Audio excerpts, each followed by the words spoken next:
Hello नमस्कार दोस्तों। इस वीडियो में हम डिस्कशन करेंगे दुनिया के जो प्रमुख जलवायु प्रदेश हैं उसके बारे में। सबसे पहले उसको अध्ययन करने से पहले जान लें इसका इम्पोर्टेंस क्या है। 2024 के उत्तर प्रदेश पीसीएस में प्रीलिम्स में 2 प्रश्न इस चैप्टर से पूछा गया था। पहला है भूमध्य सागरीय जलवायु के बारे में 2 कथन दिया हुआ है। फिर अगला पश्चिमी यूरोप की जलवायु के बारे में 2 कथन दिया हुआ है। इन दोनों प्रश्नों को हल करेंगे, लेकिन पहले इस चैप्टर का अध्ययन ध्यानपूर्वक कर लें ताकि यहाँ से कोई और प्रश्न अगर कभी आए तो उसको आराम से किया जा सके। जलवायु प्रदेश में जैसे मानसूनी जलवायु प्रदेश की क्या विशेषता है, भूमध्य सागरीय जलवायु प्रदेश की विशेषता, सवाना, टुंड्रा, टैगा, फिर स्टेपी जलवायु प्रदेश, उष्णकटिबंधीय जलवायु प्रदेश, मरुस्थलीय जलवायु प्रदेश। तो सभी जितने जलवायु प्रदेश हैं उनकी अवस्थिति क्या है, उनकी क्या विशेषताएं हैं, उन सब के बारे में डिटेल में अध्ययन कर लें, व्यवहारिक रूप में अध्ययन कर लें थोड़ा सा, ताकि फिर कभी यहाँ से प्रश्न आए तो गलती ना हो। क्लास 11th का 11वां चैप्टर इसी से संबंधित है, विश्व की जलवायु एवं जलवायु परिवर्तन। विश्व की जलवायु एवं जलवायु परिवर्तन, इसका इंपॉर्टेंस क्या है हमने पहले देख लिया कि 2 प्रश्न उत्तर प्रदेश पीसीएस में पूछा गया था इसी चैप्टर से। तो पूरा पाठ को ध्यानपूर्वक पढ़ेंगे अच्छे से, धीरे धीरे, 1 घंटा लगे, सवा घंटा लगे, कोई बात नहीं। विश्व की जलवायु का अध्ययन जलवायु संबंधी आंकड़ों एवं जानकारियों को संगठित करके किया जा सकता है। क्या? एक एक स्टेटमेंट पर भी ध्यान देना है। विश्व की जलवायु का अध्ययन जलवायु संबंधी आंकड़ों जानकारियों को संगठित करके किया जा सकता है। इन आंकड़ों को आसानी से समझने व उनका वर्णन और विश्लेषण करने के लिए उन्हें अपेक्षाकृत छोटी इकाइयों में बांटकर संश्लेषित किया जा सकता है। जलवायु का वर्गीकरण 3 वृहद उपगमनों द्वारा किया जाता है: आनुभविक, जननिक, अनुप्रयुक्त। अब ये भी प्रीलिम्स वाला कंटेंट है। एग्जाम पूछे कि जलवायु का वर्गीकरण 3 वृहद, ऐसे पूछेगा कि जलवायु का वर्गीकरण 3 वृहद उपगमनों द्वारा किया जाता है। निम्नलिखित में से कौन सा उपगमन नहीं है? तो ध्यान रहे कि कौन सा है। जलवायु का वर्गीकरण 3 वृहद उपगमनों के द्वारा किया जाता है। वे हैं आनुभविक, अनुभव के आधार पर जलवायु का वर्गीकरण करना, जननिक और अनुप्रयुक्त। आनुभविक वर्गीकरण प्रेक्षित किए गए विशेष रूप से तापमान एवं वर्षण से संबंधित आंकड़ों पर आधारित होता है। जननिक वर्गीकरण जलवायु को उनके कारणों के आधार पर संगठित करने का प्रयास है। जलवायु का अनुप्रयुक्त वर्गीकरण किसी विशिष्ट उद्देश्य के लिए किया जाता है। कोपेन की जलवायु वर्गीकरण की पद्धति, कोपेन ने जलवायु वर्गीकरण की पद्धति दी है। कोपेन ने कोपेन द्वारा विकसित की गई जलवायु के वर्गीकरण की आनुभविक पद्धति का सबसे व्यापक उपयोग किया जाता है। तो ये ध्यान रहे कि कोपेन ने जो जलवायु वर्गीकरण किया है वो किस पद्धति पर किया है? आनुभविक पद्धति पर किया है। आनुभविक पद्धति पर। कोपेन ने वनस्पति के वितरण और जलवायु के बीच एक घनिष्ठ संबंध की पहचान की है। ये भी प्रश्न पूछा गया है यूपीपीसीएस में। कोपेन ने, किसने? कोपेन ने वनस्पति के वितरण और जलवायु के बीच एक घनिष्ठ संबंध की पहचान की है कि जहाँ की जलवायु जैसी होगी वहाँ की वनस्पतियाँ भी उसी प्रकार की हो जाती हैं। तो वनस्पतियों को देख करके जलवायु का बंटवारा किया है किसने? कोपेन ने। कोपेन ने वनस्पति के वितरण और जलवायु के बीच एक घनिष्ठ संबंध की पहचान की है। ये प्रश्न पूछा हुआ है। उन्होंने तापमान तथा वर्षण के कुछ निश्चित मानों का चयन करते हुए उनका वनस्पति के वितरण से संबंध स्थापित किया और इन मानों का उपयोग जलवायु के वर्गीकरण के लिए किया। वर्षा एवं तापमान के मध्यमान वार्षिक एवं मध्यमान मासिक आंकड़ों पर आधारित यह एक आनुभविक पद्धति है। ये शब्द महत्वपूर्ण, आनुभविक पद्धति के आधार पर उन्होंने बांटा, जलवायु प्रदेश का वर्गीकरण किया। उन्होंने जलवायु के समूहों एवं प्रकारों की पहचान करने के लिए बड़े तथा छोटे अक्षरों के प्रयोग का आरंभ किया। सन 1918 में विकसित तथा समय के साथ संशोधित हुई कोपेन की यह पद्धति आज भी लोकप्रिय और प्रचलित है। तो 1918 में इसका विकास किया कोपेन ने। कोपेन ने 5 प्रमुख जलवायु समूह निर्धारित किए, जिनमें से 4 तापमान पर और 1 वर्षण पर आधारित हैं। ये लाइन भी महत्वपूर्ण है। कोपेन ने जलवायु समूह का निर्धारण किया, कितने वर्गों में बांटा? 5 वर्गों में। कोपेन ने 5 प्रमुख जलवायु समूह निर्धारित किए, जिनमें से 4 तापमान पर और 1 वर्षण पर आधारित हैं। कोपेन के जलवायु समूह, उनकी विशेषताएं 11.1 की सारणी में दिया गया है। तो सबसे पहले कैपिटल अक्षर में देखें तो A, B, C, D, E, H, 3 3 6 parts में ऐसे बांट दिया, 6 समूहों में। यहाँ लिखा है कोपेन ने 5 प्रमुख जलवायु समूह निर्धारित किए हैं। तो ये इसको ध्यान रहे कि कोपेन ने 5 प्रमुख जलवायु समूह निर्धारित किए हैं, 4 तापमान के आधार पर और 1 वर्षण के आधार पर। यहाँ पे 6 समूह हैं, तो 5 ही मुख्य रूप से हैं, छठा एक उच्च भूमि के रूप में है। कैपिटल ए मीन्स हो गया उष्ण कटिबंधीय, जहाँ कैपिटल ए रहे तो वो उष्ण कटिबंधीय समूह है। कैपिटल बी शुष्क जलवायु, पहले खूब पानी वाला फिर शुष्क। कैपिटल ए उष्ण कटिबंधीय समूह।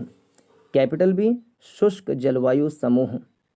कैपिटल सी कोष्ण शीतोष्ण, कोष्ण मीन्स गर्मी होती है, शीतोष्ण माने गर्मी ठंडी, कोष्ण शीतोष्ण। कैपिटल सी है कोष्ण शीतोष्ण। कैपिटल डी शीतल हिम वन जलवायु, शीतल हिम वन जलवायु। कैपिटल ई शीत। कैपिटल एच उच्च भूमि हाईलैंड। कैपिटल एच क्या है? उच्च भूमि highland.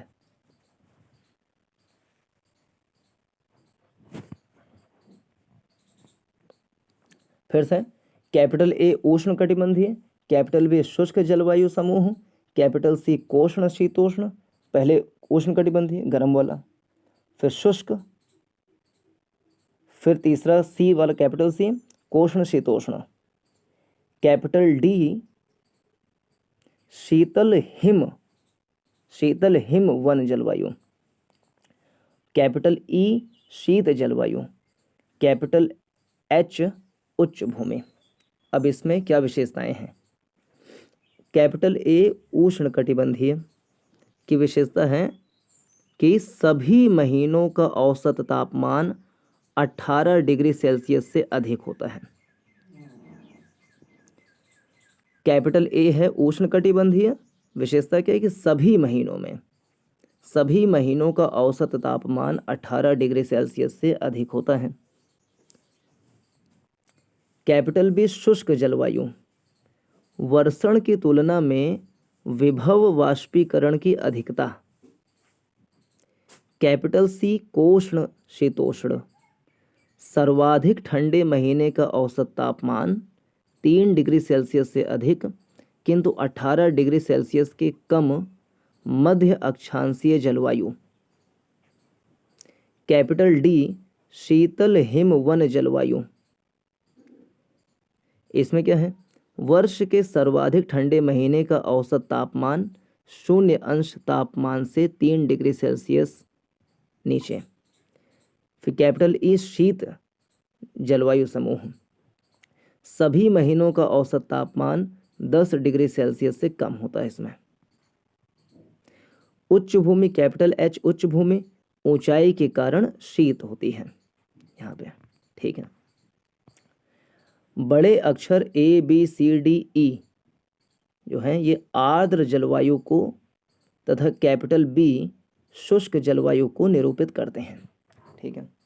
A B C D E आर्द्र जलवायु को दिखा रहा है। कैपिटल ए उष्णकटिबंधीय, कैपिटल बी वाला शुष्क जलवायु था, कैपिटल सी था कोष्ण शीतोष्ण, कैपिटल डी था शीतित हिमवन जलवायु, कैपिटल ई शीत जलवायु, कैपिटल एच उच्च भूमि वाला। तो ए बी वाला छोड़ दें तो ACDE ये आर्द्र जलवायु को दिखाता है।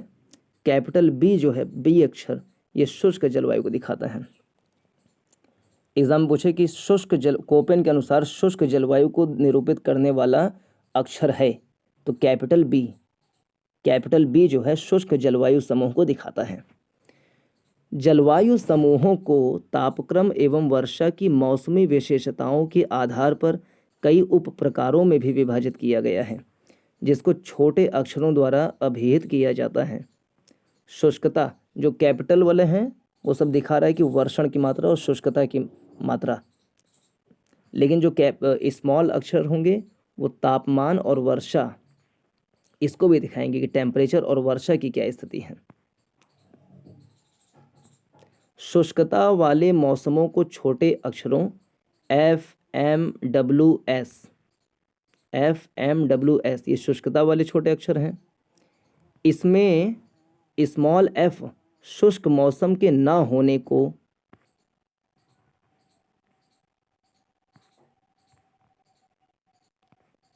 M मानसून जलवायु, जो स्मॉल f है, ये शुष्क मौसम के न होने को दिखाता है कि यहाँ पे शुष्क मौसम नहीं है।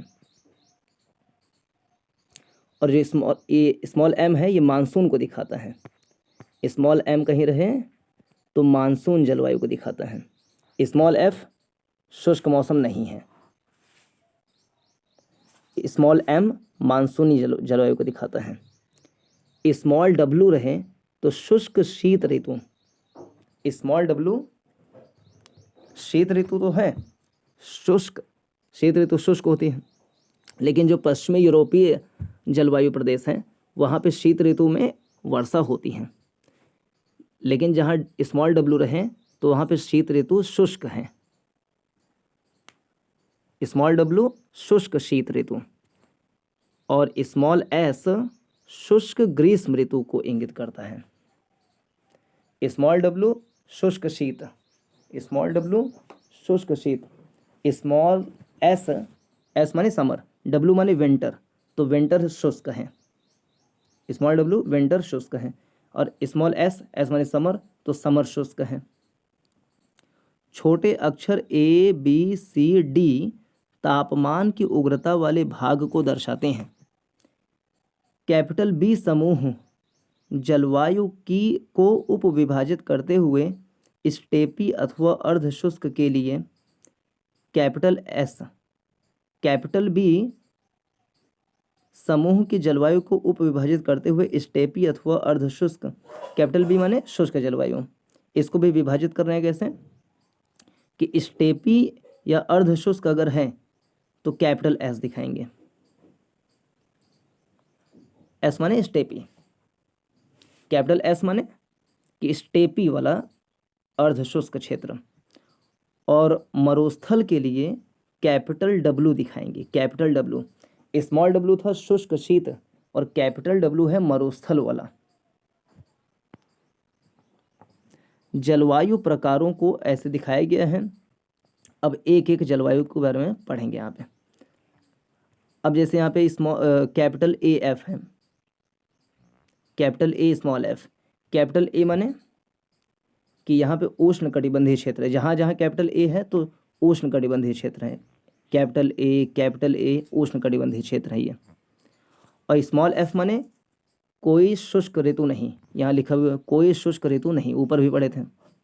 तो AF माने कोई शुष्क ऋतु नहीं है। और कैपिटल A माने उष्ण कटिबंधीय क्षेत्र, यानी ये विषुवत रेखीय क्षेत्र की बात कर रहा है।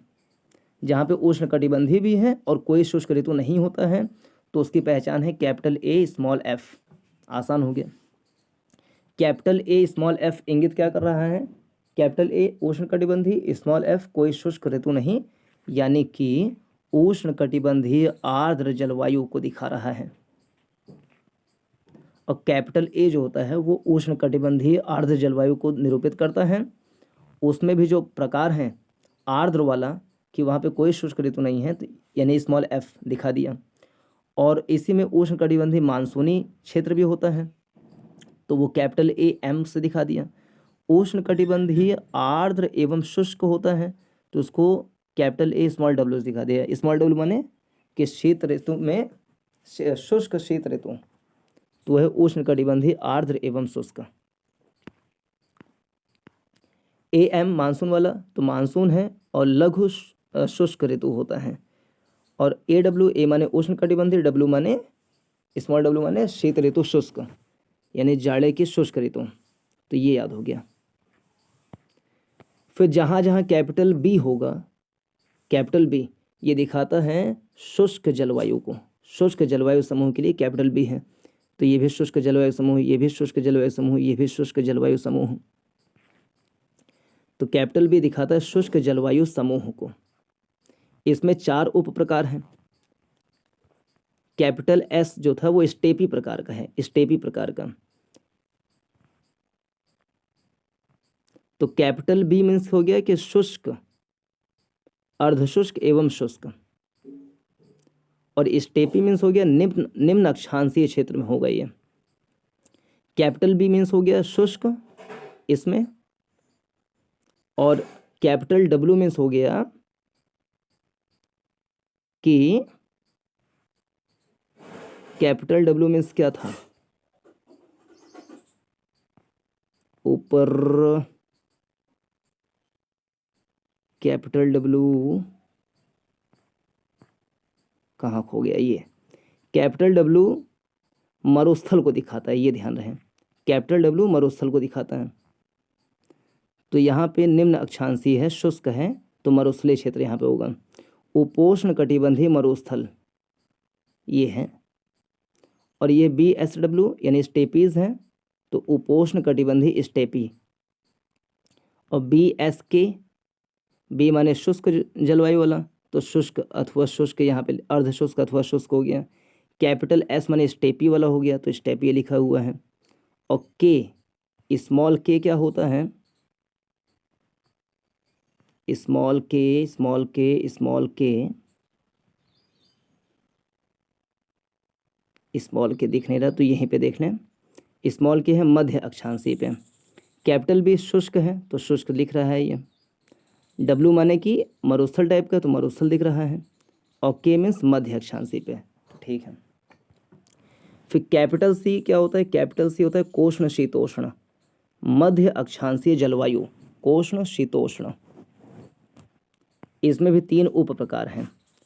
कैपिटल C कोष्ण शीतोष्ण, कैपिटल C कोष्ण शीतोष्ण, कैपिटल C कोष्ण शीतोष्ण।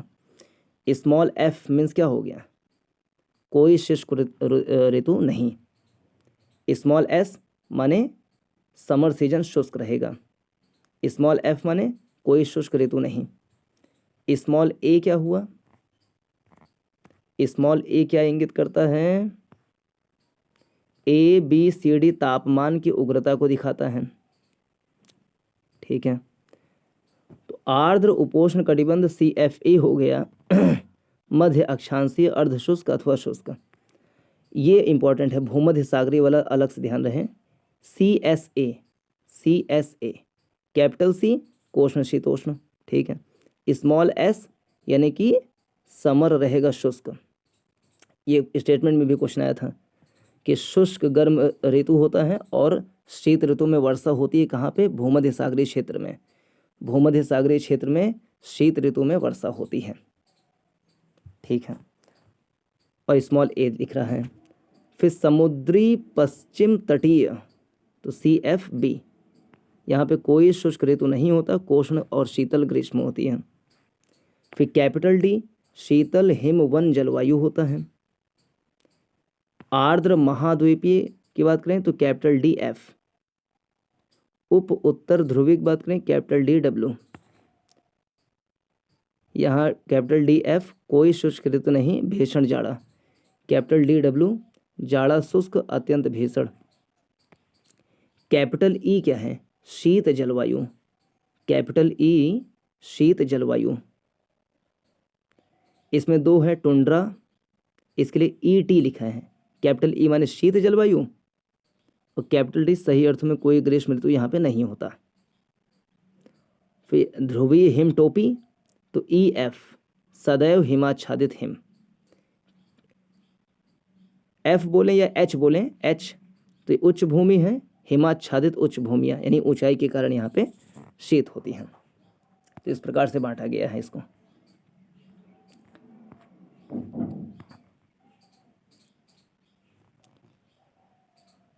यहाँ वार्षिक तापांतर बहुत कम होता है। जलवायु के उष्णकटिबंधीय समूह को 3 भागों में बांटा गया है। AF उष्णकटिबंधीय आर्द्र जलवायु, F माने कोई शुष्क ऋतु नहीं, AM उष्णकटिबंधीय मानसून जलवायु, और AW उष्णकटिबंधीय आर्द्र जलवायु जिसमें शीत ऋतु शुष्क होती है।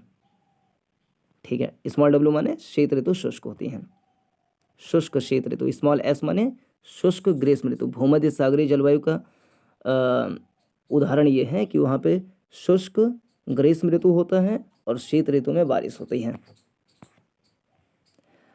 अब एक एक विस्तार से।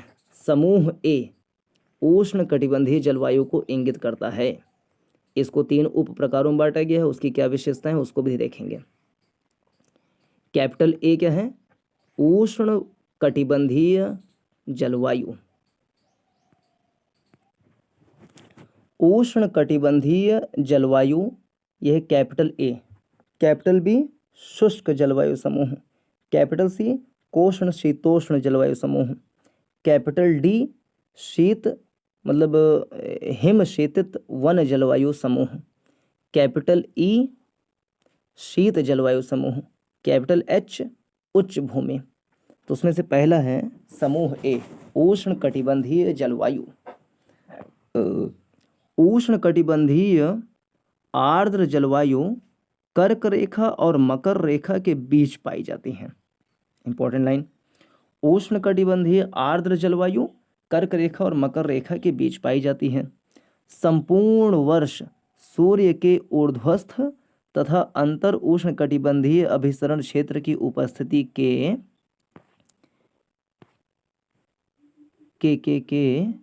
कारण यहाँ की जलवायु उष्ण एवं आर्द्र रहती है। यहाँ वार्षिक तापांतर बहुत कम होता है। ये सब विशेषताएं हैं। ऐसे स्टेटमेंट में आ जाएगा कि उष्णकटिबंधीय जलवायु के बारे में निम्नलिखित कथनों पर विचार कीजिए, और 5-6 कथन दे दे। पहला, कोपेन के अनुसार ये समूह A में वर्गीकृत किया गया है। तो हाँ, ये कर्क रेखा और मकर रेखा के बीच में पाई जाती हैं। संपूर्ण वर्ष सूर्य के ऊर्ध्वस्थ तथा अंतर उष्णकटिबंधीय अभिसरण क्षेत्र की उपस्थिति के कारण यहाँ की जलवायु उष्ण एवं आर्द्र रहती है। यहाँ वार्षिक तापांतर बहुत कम होता है, वर्षा अधिक होती है।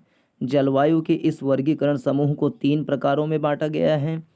AF उष्णकटिबंधीय आर्द्र जलवायु, AM उष्णकटिबंधीय मानसून जलवायु, AW उष्णकटिबंधीय आर्द्र जलवायु जिसमें शीत ऋतु शुष्क होती है। स्मॉल w माने शुष्क शीत ऋतु और स्मॉल s माने शुष्क ग्रीष्म ऋतु। कैपिटल W माने मरुस्थलीय क्षेत्र।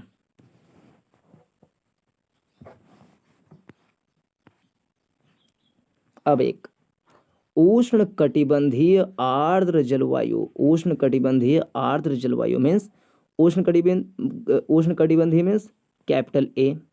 आर्द्र जलवायु मीन्स क्या कि कोई शुष्क ऋतु नहीं, यानी कि स्मॉल f। तो ये है उष्णकटिबंधीय आर्द्र जलवायु।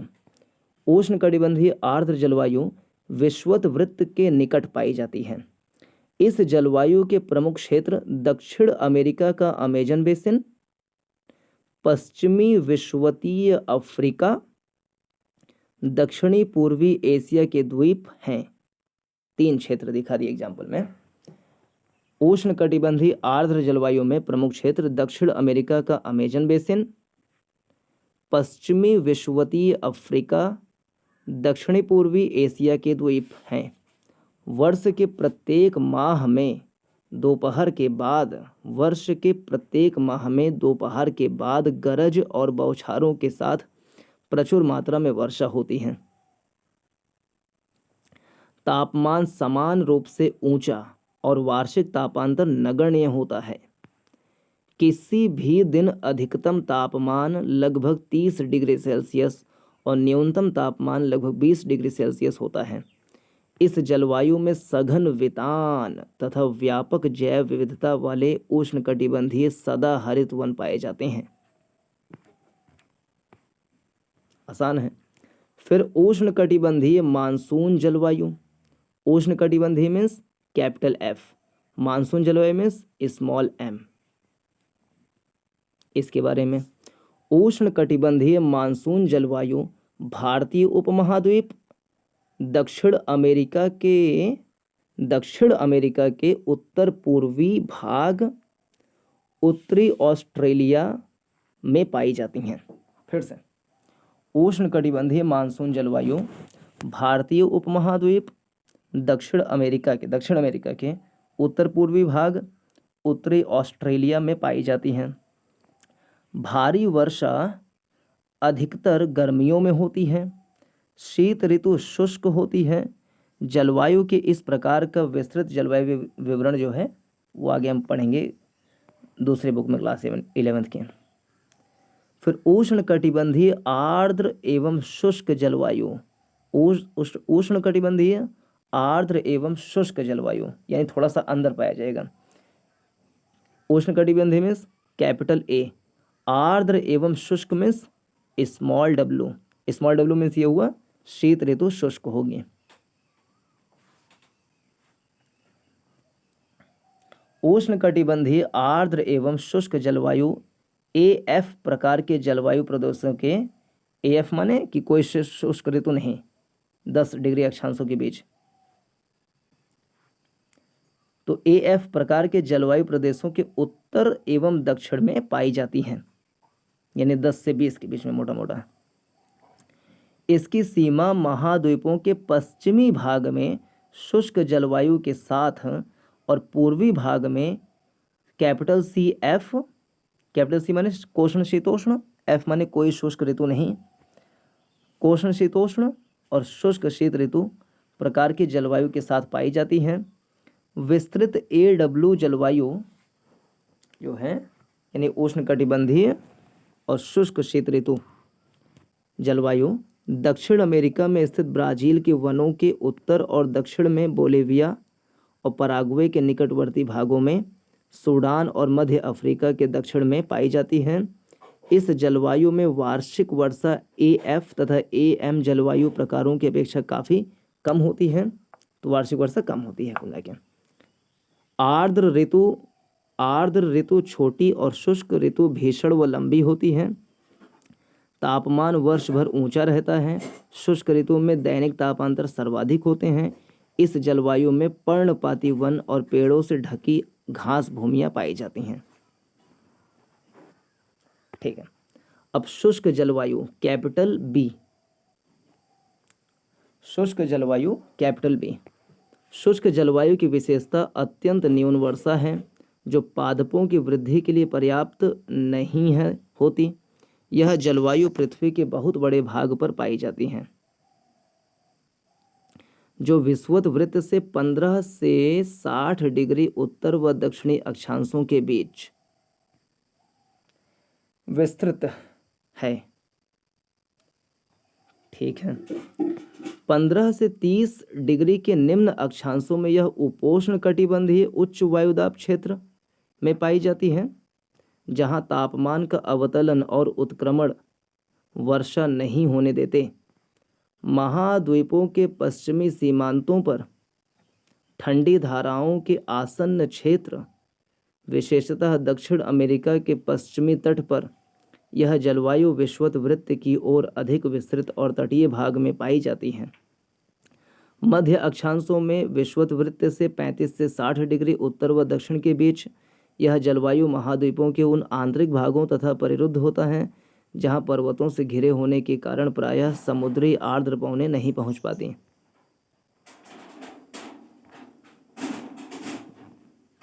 शुष्क जलवायु को स्टेपी अथवा अर्ध शुष्क जलवायु यानी capital B capital S, capital B माने शुष्क जलवायु, कैपिटल S माने स्टेपी वाला, तो शुष्क जलवायु को BS और BW माने मरुस्थल जलवायु में विभाजित किया जाता है। शुष्क जलवायु को 2 पार्ट में बांटा गया है, स्टेपी वाला और मरुस्थल जलवायु। स्टेपी माने BS, मरुस्थल माने BW। इसे आगे 15 डिग्री से 35 डिग्री अक्षांशों के बीच उपोष्ण कटिबंधीय स्टेपी BSH, उपोष्ण कटिबंधीय मरुस्थल BWH में बांटा गया है।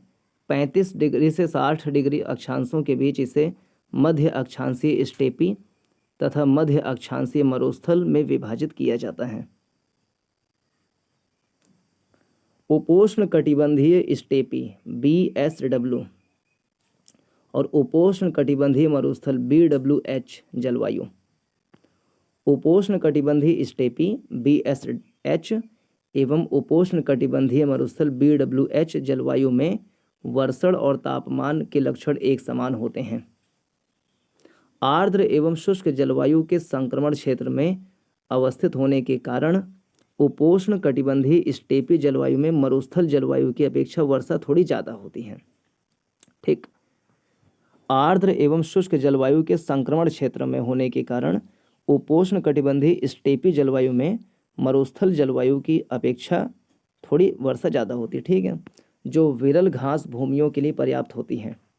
ठीक, तो विरल घास भूमि क्यों होता है? क्योंकि वर्षा कम होती है और स्टेपी में मरुस्थल की अपेक्षा थोड़ा ज़्यादा होगा, जाहिर सी बात है। वर्षा दोनों ही जलवायु में परिवर्तनशीलता होती है। वर्षा की परिवर्तनशीलता मरुस्थल की अपेक्षा स्टेपी में जीवन को अधिक प्रभावित करती है। इससे कई बार अकाल की स्थिति पैदा हो जाती है। मरुस्थलों में वर्षा थोड़ी किंतु गरज के साथ तीव्र बौछारों के रूप में होती है, जो मृदा में नमी पैदा करने में अप्रभावित सिद्ध होती हैं। ठंडी धाराओं तापमान लगते तटीय मरुस्थलों में कोहरा एक आम बात है। ग्रीष्म ऋतु में अधिकतम तापमान बहुत ऊंचा होता है। लीबिया के अल अजीजिया में 13 दिसंबर 1922 को उच्चतम तापमान 58 डिग्री सेल्सियस दर्ज किया गया था। इस जलवायु में वार्षिक और दैनिक तापांतर भी अधिक पाए जाते हैं। फिर कैपिटल C, कोष्ण शीतोष्ण मध्य अक्षांशीय जलवायु। कैपिटल C क्या है? कैपिटल C है कोष्ण शीतोष्ण मध्य अक्षांशीय जलवायु। तो मध्य अक्षांशीय जलवायु उसको कैपिटल C से दिखाया है। कोष्ण शीतोष्ण यानी मध्य अक्षांशीय जलवायु 30 डिग्री से 50 डिग्री अक्षांशों के मध्य मुख्यतः महाद्वीपों के पूर्वी और पश्चिमी सीमांतों पर विस्तृत है। इस जलवायु में सामान्यतः ग्रीष्म ऋतु कोष्ण और शीत ऋतु मृदुल होती है। इस जलवायु को 4 प्रकारों में वर्गीकृत किया गया है। आर्द्र उपोष्ण कटिबंधीय अर्थात सर्दियों में शुष्क और गर्मियों में उष्ण। भूमध्य सागरीय CS, ये इंपॉर्टेंट है, इसको पढ़ेंगे ध्यान से। आर्द्र उपोष्ण कटिबंधीय यानी शुष्क ऋतु की अनुपस्थिति और मृदु शीत ऋतु CFA। समुद्री पश्चिमी तटीय जलवायु CFB।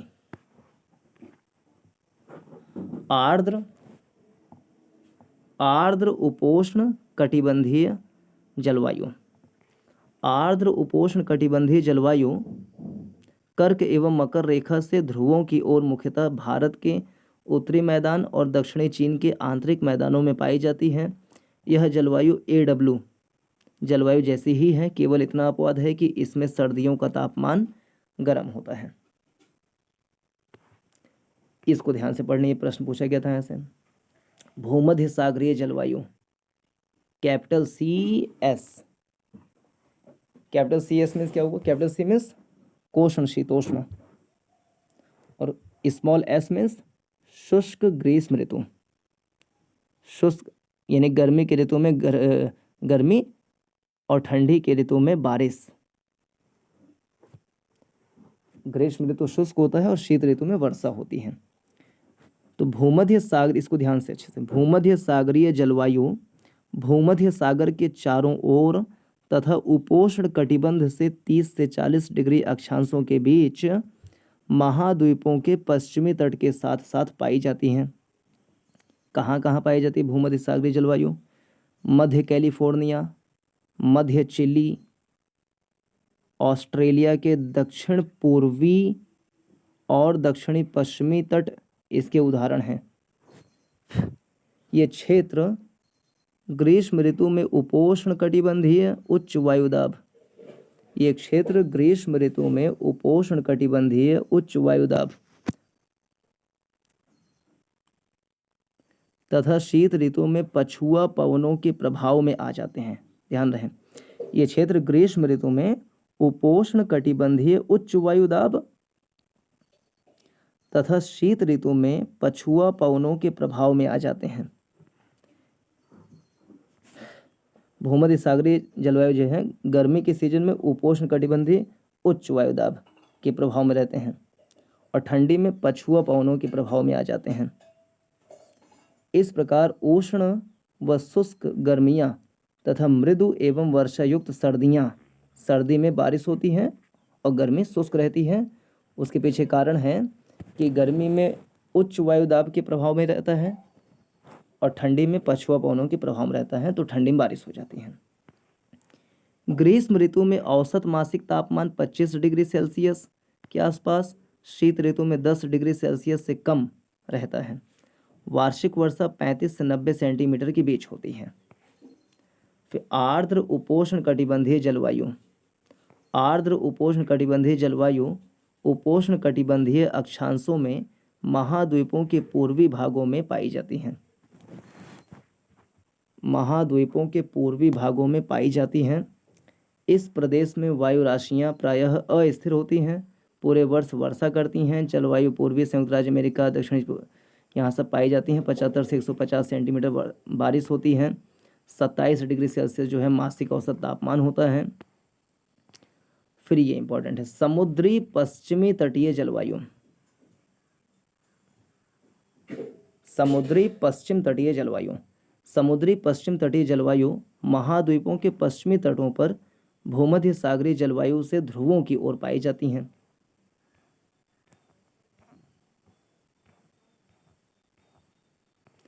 इस जलवायु के प्रमुख क्षेत्र क्या हैं? उत्तर पश्चिमी यूरोप, यहाँ से प्रश्न पूछा गया था। उत्तरी अमेरिका का पश्चिमी तट, उत्तरी कैलिफोर्निया, दक्षिणी चिली, दक्षिण पूर्वी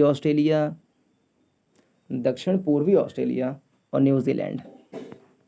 यहाँ समुद्री प्रभाव के कारण तापमान मध्यम होते हैं और शीत ऋतु में अपने अक्षांशों की तुलना में गर्मी ज़्यादा होती है।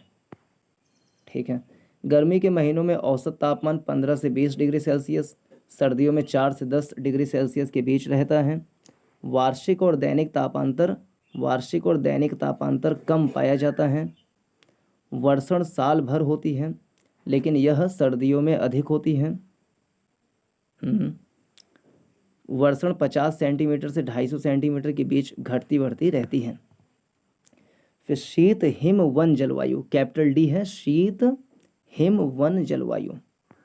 शीत हिम वन जलवायु उत्तरी गोलार्ध में 40 से 70 डिग्री अक्षांशों के बीच यूरोप, एशिया, उत्तरी अमेरिका के विस्तृत महाद्वीपीय क्षेत्रों में पाई जाती हैं। शीत हिम वन जलवायु को 2 प्रकारों में विभक्त किया जाता है, DWDF आर्द्र जाड़ों से युक्त ठंडी जलवायु और DW शुष्क जाड़ों से युक्त ठंडी जलवायु। ठीक है, आर्द्र जाड़ा से युक्त ठंडी जलवायु यानी ठंडी के सीजन में बारिश हो रही है। आर्द्र जाड़ों से युक्त ठंडी जलवायु समुद्री पश्चिमी तटीय जलवायु और मध्य अक्षांशीय स्टेपी जलवायु से ध्रुवों की ओर पाई जाती हैं। जाड़े ठंडे बर्फीले होते हैं, तुषार मुक्त ऋतु छोटी होती है, वार्षिक तापांतर अधिक होता है, मौसमी परिवर्तन आकस्मिक अल्पकालिक होते हैं, ध्रुवों की ओर सर्दियाँ अधिक उग्र होती हैं।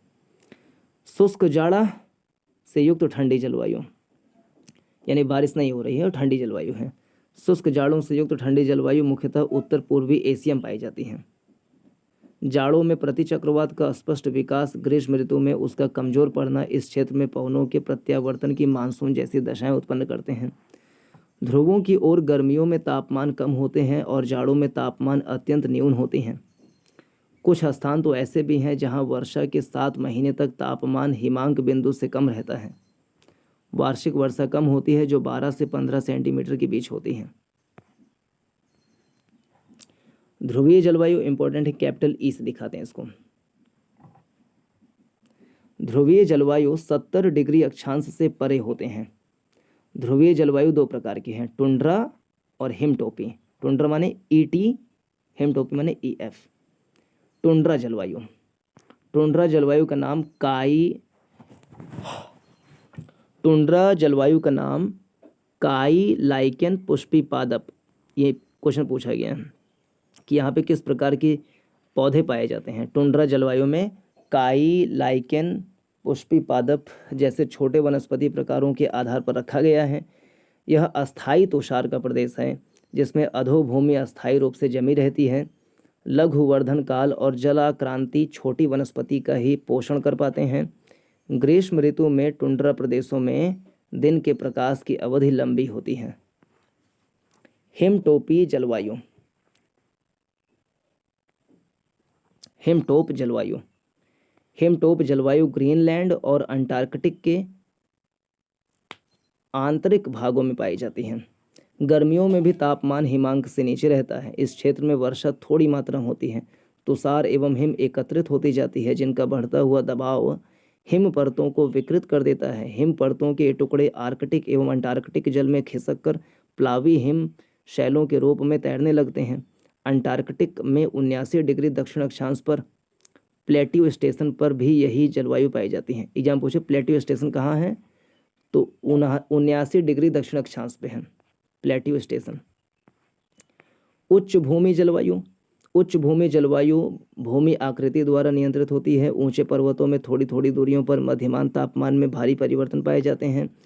उच्च भूमियों में वर्षण के प्रकारों व उनकी गहनता में भी स्थानिक अंतर पाए जाते हैं। पर्वतीय वातावरण में ऊंचाई के साथ जलवायु प्रदेशों के आश्रित ऊर्ध्वाधर कटिबंध पाए जाते हैं। जलवायु परिवर्तन, जिस प्रकार की जलवायु का अनुभव अब हम कर रहे हैं वह थोड़े बहुत उतार चढ़ाव के साथ विगत 10,000 वर्षों से अनुभव की जा रही है। अपने प्रादुर्भाव से ही पृथ्वी ने जलवायु में अनेक परिवर्तन देखे हैं। भूगर्भिक अभिलेखों से हिम युगों और अंतर हिम युगों में क्रमशः परिवर्तन की प्रक्रिया परिलक्षित होती है। भू आकृतिक लक्षण विशेषतः ऊंचाइयों तथा उच्च अक्षांशों में हिमानियों के आगे बढ़ने व पीछे हटने से शेष चिन्ह प्रदर्शित करते हैं। हिमानी निर्मित झीलों में अवसादों का निक्षेपण उष्ण एवं शीत युगों के होने को उजागर करता है। क्या? हिमानी निर्मित झीलों में अवसादों का निक्षेपण उष्ण एवं शीत युगों के होने को उजागर करता है। वृक्षों के तनों में ये सब एग्जाम में आ सकते हैं कि जलवायु परिवर्तन के कौन से चिन्ह हैं, तो ये चिन्ह है कि हिमानी निर्मित झीलों में अवसादों का निक्षेपण उष्ण एवं शीत युगों के होने को उजागर करते हैं।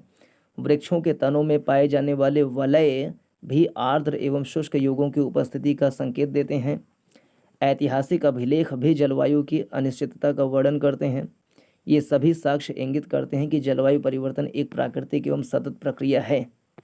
भारत में भी आर्द्र एवं शुष्क युग आते जाते रहे हैं। पुरातत्व खोजें दर्शाती हैं कि ईसा से लगभग 8,000 वर्ष पूर्व राजस्थान मरुस्थल की जलवायु आर्द्र एवं शीतल थी। 8,000 वर्ष पहले राजस्थान आर्द्र एवं शीतल था और 3,000 ईसा से 3,000 से 1700 पूर्व यहाँ वर्षा अधिक होती थी। लगभग 2,000 से 1700 वर्ष ईसा पूर्व यह क्षेत्र हड़प्पा संस्कृति का केंद्र था। 4,000 से 3,700 वर्ष पहले क्या था, ये हड़प्पा संस्कृति का क्षेत्र था। 2,000 से 1700 ईसा पूर्व में हड़प्पा संस्कृति पाई जाती थी। लगभग 50 करोड़ से 30 करोड़ वर्ष पहले,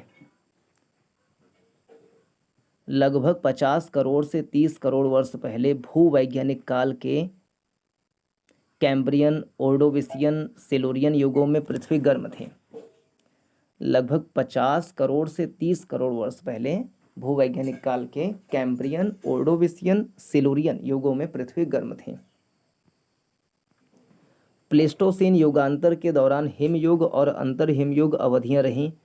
अंतिम प्रमुख हिमयुग आज से 18,000 वर्ष पूर्व था। वर्तमान अंतर हिमयुग 10,000 वर्ष पूर्व आरंभ हुआ। ठीक है। अभिनव पूर्व काल में जलवायु, सभी कालों में जलवायु परिवर्तन होते रहे हैं। पिछले शताब्दी के 90 के दशक में चरम मौसमी घटनाएं घटित हुईं। 1990 के दशक में शताब्दी का सबसे गर्म तापमान और विश्व में सबसे भयंकर बाढ़ों को दर्ज किया गया। सहारा मरुस्थल के दक्षिण में स्थित साहेल प्रदेश में 1967 से 77 के दौरान आया विनाशकारी सूखा ऐसा ही एक परिवर्तन था। तो साहेल क्षेत्र कहाँ है? सहारा मरुस्थल के दक्षिण भाग में है साहेल प्रदेश। ये एग्जाम में आ सकता है। साहेल प्रदेश कहाँ है? सहारा मरुस्थल के दक्षिणी भाग में। 1930 के दशक में संयुक्त राज्य अमेरिका के बृहद मैदान के दक्षिणी पश्चिमी भाग में, जिसे धूल का कटोरा कहा जाता है, एग्जाम में पूछे धूल का कटोरा किसे कहते हैं, तो यूएसए के जो ग्रेट प्लेन है उसके दक्षिण पश्चिमी भाग को कहते हैं धूल का कटोरा। यूएसए के ग्रेट प्लेन के दक्षिण पश्चिमी भाग को कहते हैं धूल का कटोरा, जहाँ पे भीषण सूखा पड़ा, फसलों की उपज अथवा फसलों के विनाश, बाढ़ों तथा लोगों के प्रवास संबंधी ऐतिहासिक अभिलेख परिवर्तनशील जलवायु के प्रभावों के बारे में बताते हैं। यूरोप अनेक बार उष्ण, आर्द्र, शीत एवं शुष्क युगों से गुजरा है। इनमें से महत्वपूर्ण प्रसंग 10वीं और 11वीं शताब्दी की उष्ण एवं शुष्क दशाओं का है, जिनमें वाइकिंग कबीले ग्रीनलैंड में जा बसे।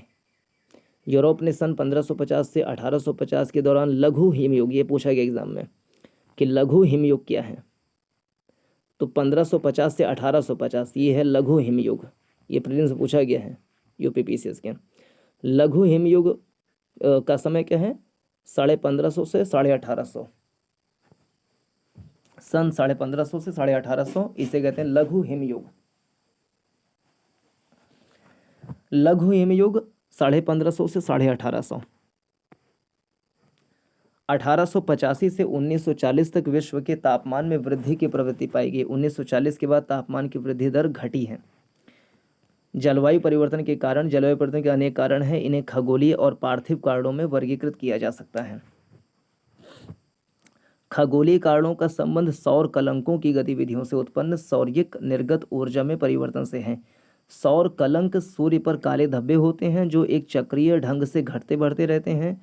कुछ मौसम वैज्ञानिकों के अनुसार सौर कलंकों की संख्या बढ़ने पर मौसम ठंडा और आर्द्र हो जाता है और तूफानों की संख्या बढ़ जाती है। सौर कलंकों की संख्या घटने से गर्मी बढ़ती है। तो सौर कलंक ज़्यादा हो गए तो ठंडी बढ़ेगी, सौर कलंक कम हो गए तो गर्मी बढ़ेगी। अन्य खगोलीय सिद्धांत क्या है? मिलैंकोविच दोलन। ये आ सकता है एग्जाम में कि मिलैंकोविच दोलन क्या है। तो ये खगोलीय सिद्धांत है जो सूर्य के चारों ओर पृथ्वी के कक्षीय लक्षणों में बदलाव के चक्रों, पृथ्वी की डगमगाहट, पृथ्वी के अक्षीय झुकाव में परिवर्तन के बारे में अनुमान लगाता है। ये सभी कारक सूर्य से प्राप्त होने वाले सूर्यातप में परिवर्तन ला देते हैं, जिसका प्रभाव जलवायु पर पड़ता है। ज्वालामुखी क्रिया जलवायु परिवर्तन की अन्य कारण है। ज्वालामुखी उद्भेदन वायुमंडल में बड़ी मात्रा में एरोसोल फेंक देता है। ये एरोसोल लंबे समय तक वायुमंडल में विद्यमान रहते हैं और पृथ्वी की सतह पर पहुंचने वाले सौर्यिक विकिरण को कम कर देते हैं। हाल ही में हुए पिनाटोबा तथा एल सियोल ज्वालामुखी उद्भेदनों के बाद ज्वालामुखी का औसत तापमान कुछ हद तक गिर गया है। इसे कहते हैं ग्लोबल कूलिंग। जलवायु पर पड़ने वाले सबसे महत्वपूर्ण मानवोद्भवी कारक वायुमंडल में ग्रीन हाउस गैसों का बढ़ता सांद्रण है। इससे भूमंडलीय ऊष्मन हो सकता है। भूमंडलीय ऊष्मन ग्रीन हाउस गैसों की उपस्थिति के कारण वायुमंडल एक ग्रीन हाउस की भांति व्यवहार करता है। वायुमंडल प्रवेशी सौर विकिरण का पारेषण यानी आने तो देता है पृथ्वी पर, किंतु पृथ्वी की सतह से ऊपर की ओर उत्सर्जित होने वाली अधिकतम दीर्घ तरंगों को अवशोषित कर लेता है। वे गैसें जो विकिरण की दीर्घ तरंगों का अवशोषण करती हैं ग्रीन हाउस गैसें कहलाती हैं। वायुमंडल का तापन करने वाली प्रक्रियाओं को सामूहिक रूप से ग्रीन हाउस प्रभाव, ग्रीन हाउस इफेक्ट कहा जाता है। ग्रीन हाउस शब्द का साम्यानुमान उस ग्रीन हाउस से लिया गया है जिसका उपयोग ठंडे इलाकों में ऊष्मा का परिरक्षण करने के लिए किया जाता है। ग्रीन हाउस कांच का बना होता है। कांच प्रवेशी सौर विकिरण की लघु तरंगों के लिए पारदर्शी होता है मगर बहिर्गामी विकिरण की दीर्घ तरंगों के लिए अपारदर्शी। इस प्रकार कांच अधिकाधिक विकिरण को आने देता है और दीर्घ तरंगों वाली विकिरण को कांच से बाहर जाने से रोकता है। इससे ग्रीन हाउस इमारत के भीतर बाहर की अपेक्षा तापमान अधिक हो जाता है। जब आप गर्मियों में किसी बंद खिड़कियों वाली कार अथवा बस में प्रवेश करते हैं तो आप बाहर की अपेक्षा अधिक गर्मी अनुभव करते हैं। इसी प्रकार जाड़ों में बंद दरवाजों व खिड़कियों वाला वाहन बाहर की अपेक्षा गर्म रहता है। यह ग्रीन हाउस प्रभाव का एक अन्य उदाहरण है। ग्रीन हाउस गैसें वर्तमान में चिंता का कारण बनी मुख्यतः ग्रीन हाउस गैसें carbon dioxide, chlorofluorocarbon, methane, nitrous oxide, ozone हैं। फिर से carbon dioxide, nitrous oxide, chlorofluorocarbon, methane, ozone, ये सब हैं ग्रीन हाउस गैसें। कुछ अन्य गैसें जैसे कि nitric oxide NO, carbon monoxide CO आसानी से ग्रीन हाउस गैसों से प्रतिक्रिया करती हैं और वायुमंडल में उनके सांद्रण का प्रभावित करती हैं। किसी भी ग्रीन हाउस गैस का प्रभाव इसके सांद्रण में वृद्धि के परिणाम वायुमंडल में इसके जीवन काल तथा इसके द्वारा अवशोषित विकिरण की तरंग लंबाई पर निर्भर करती है। क्लोरोफ्लोरोकार्बन अत्यधिक प्रभावी होते हैं। समताप मंडल में, ध्यान रहे, समताप मंडल में पराबैंगनी किरणों को अवशोषित करने वाली ओजोन परत कहाँ होती है? समताप मंडल में होती है, जो पराबैंगनी किरणों को अवशोषित करती हैं। तो वह पार्थिव विकिरण को अत्यंत प्रभावी ढंग से अवशोषित करती हैं, यानी ग्रीन हाउस गैस भी है ये। एक अन्य महत्वपूर्ण तथ्य है कि ग्रीन हाउस गैसों के अणु जितने लंबे समय तक बने रहते हैं, जैसे मीथेन सबसे लंबे समय तक बना रहता है, तो उनके द्वारा लाए गए परिवर्तनों से पृथ्वी के वायुमंडलीय तंत्र को उबरने में उतना ही अधिक समय लगता है। वायुमंडल में उपस्थित ग्रीन हाउस गैसों में सबसे अधिक सांद्रण किसका है? कार्बन डाइऑक्साइड का है। कार्बन डाइऑक्साइड का उत्सर्जन मुख्यतः जीवाश्मी ईंधनों, तेल, गैस, कोयला के दहन से होता है। वन और महासागर कार्बन डाइऑक्साइड के कुंड होते हैं। वन अपनी वृद्धि के लिए कार्बन डाइऑक्साइड का उपयोग करते हैं। अतः भूमि उपयोग में परिवर्तनों के कारण की गई जंगलों की कटाई भी कार्बन डाइऑक्साइड की मात्रा बढ़ाती है। अपने स्रोतों में हुए परिवर्तनों से समंजित करने के लिए कार्बन डाइऑक्साइड को 20 से 50 वर्ष लग जाते हैं। यह लगभग 0.5% का वार्षिक दर से बढ़ रही है। जलवायु मॉडलों में जलवायु में होने वाले परिवर्तनों का आकलन कार्बन डाइऑक्साइड की मात्रा का पूर्व औद्योगिक स्तर से दोगुना करके किया जाता है।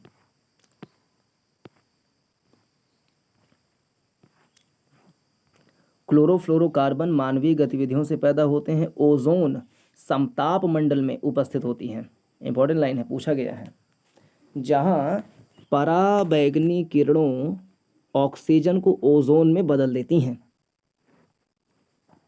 इससे पराबैंगनी किरणें पृथ्वी की सतह पर नहीं पहुंच पाती। समताप मंडल में वाहित होने वाली ग्रीन हाउस गैसें भी ओजोन को नष्ट करती हैं। ओजोन का सबसे अधिक ह्रास अंटार्कटिक के ऊपर हुआ है। समताप मंडल में ओजोन के सांद्रण का ह्रास ओजोन छिद्र कहलाता है। यह छिद्र पराबैंगनी किरणों को क्षोभ मंडल से गुजरने देता है। वायुमंडल में ग्रीन हाउस गैसों के उत्सर्जन को कम करने के लिए अंतर्राष्ट्रीय स्तर पर प्रयास किए गए हैं। सबसे महत्वपूर्ण प्रयास क्योटो प्रोटोकॉल, जिसकी उद्घोषणा 1997 में, पूछा गया प्रश्न, क्योटो प्रोटोकॉल कब आया? 1997 में, और 2005 में प्रभावी हुई थी। उद्घोषणा का 141 देशों ने अनुमोदन किया था। क्योटो प्रोटोकॉल 35 औद्योगिक राष्ट्रों को परिबद्ध किया है। 1990 वे 1990 के उत्सर्जन स्तर में 2012 तक 5% की कमी लाएंगे। 1990 के उत्सर्जन स्तर में क्योटो प्रोटोकॉल 1997 में साइन हुआ, 2005 में लागू हुआ। इसका उद्देश्य था कि 2012 तक 1990 के उत्सर्जन के स्तर में 5% की कमी करना। वायुमंडल में ग्रीन हाउस गैसों के सांद्रण में वृद्धि की प्रवृत्ति आगे चलकर पृथ्वी को गर्म कर सकती है। एक बार भूमंडलीय ऊष्मन के आरंभ हो जाने पर इसे उलटना बहुत मुश्किल होगा। भूमंडलीय ऊष्मन का प्रभाव हर जगह एक समान नहीं हो सकता। तथापि भूमंडलीय ऊष्मन के दुष्प्रभाव जीवन पोषक तंत्र को प्रभावित कर सकते हैं।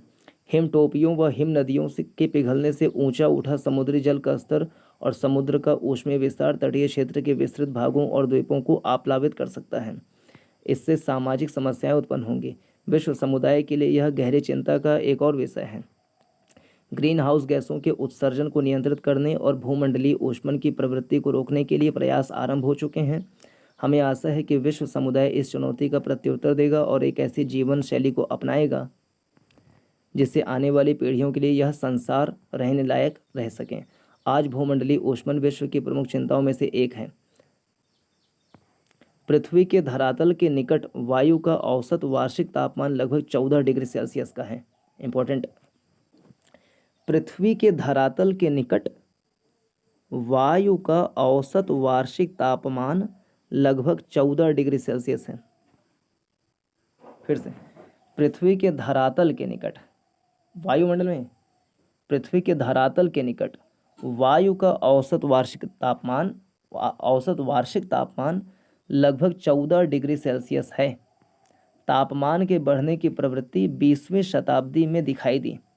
20वीं शताब्दी में सबसे अधिक तापन 2 अवधियों में हुआ, 1901 से 1944, 1977 से 1999।